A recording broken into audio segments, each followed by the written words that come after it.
Halo anak-anak, selamat pagi. Bagaimana kabarnya?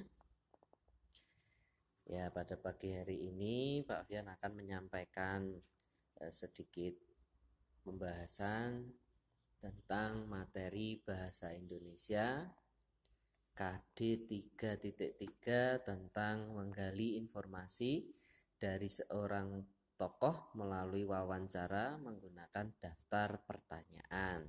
Nah, tapi sebelum masuk dalam materi, seperti biasa, mari kita awali dengan berdoa menurut kepercayaan atau agamanya sendiri-sendiri. Berdoa dimulai.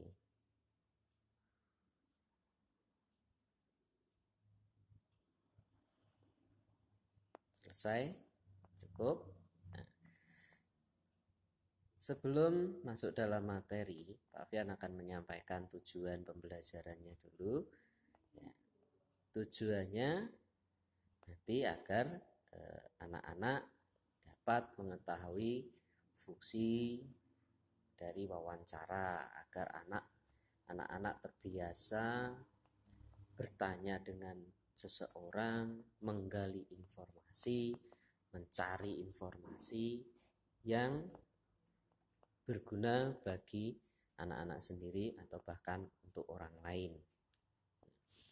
Tapi sebelum kita masuk dalam materi, Pak Fian akan kembali ke materi yang kemarin. Materi yang kemarin anak-anak sudah sebanyak membaca cerita-cerita tentang segala sesuatu yang dapat mendapatkan informasi bagi anak-anak. Kali ini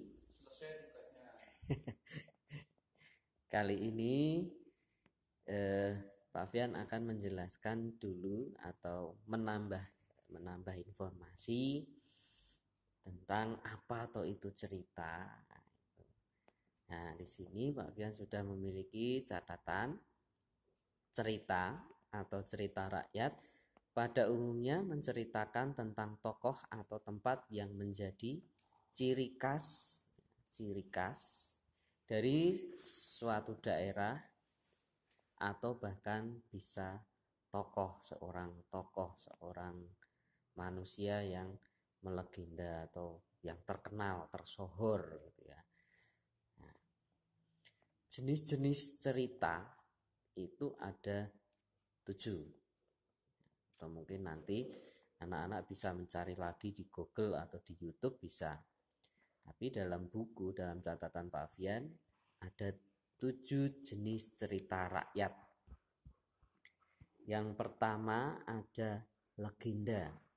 Legenda itu sebuah cerita yang menceritakan asal-usul suatu daerah atau seorang tokoh.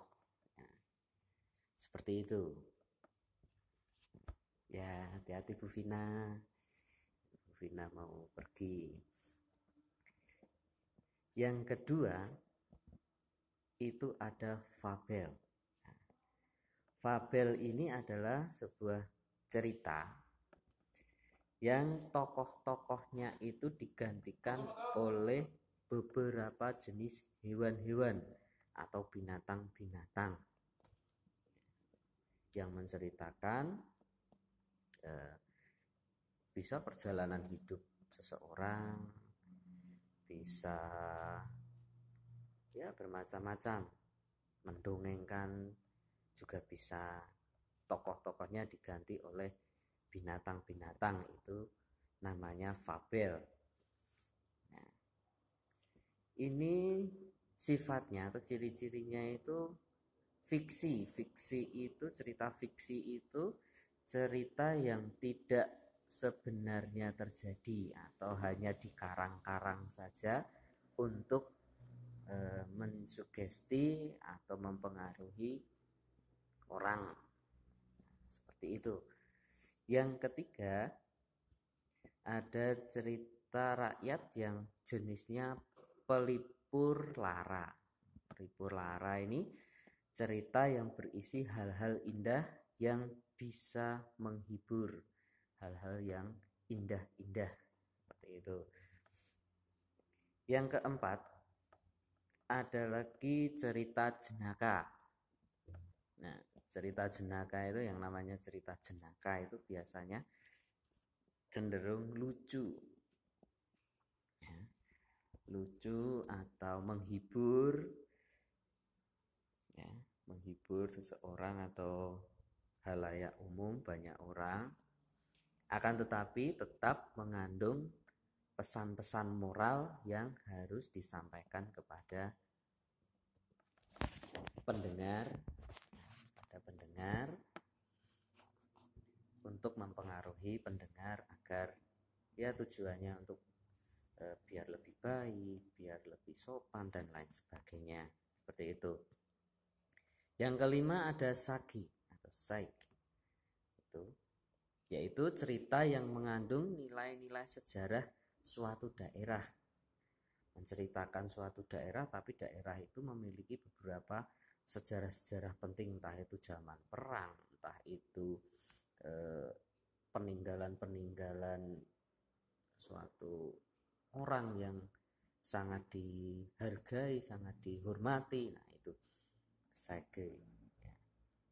Yang keenam ada epos. Ya. Cerita yang menyampaikan kisah heroik atau kisah kepahlawanan. Kisah kepahlawanan itu banyak sekali kisah-kisah pahlawanan. Kalau mungkin anak-anak tahu yang namanya Iron Man, Hulk, dan lain sebagainya. Nah, itu juga termasuk cerita-cerita yang ditulis dalam bentuk karangan. Nah, itu bisa menjadi epos. Tapi itu cerita dari luar negeri, heroik yang berasal dari luar negeri. Kalau di Indonesia ya mungkin ada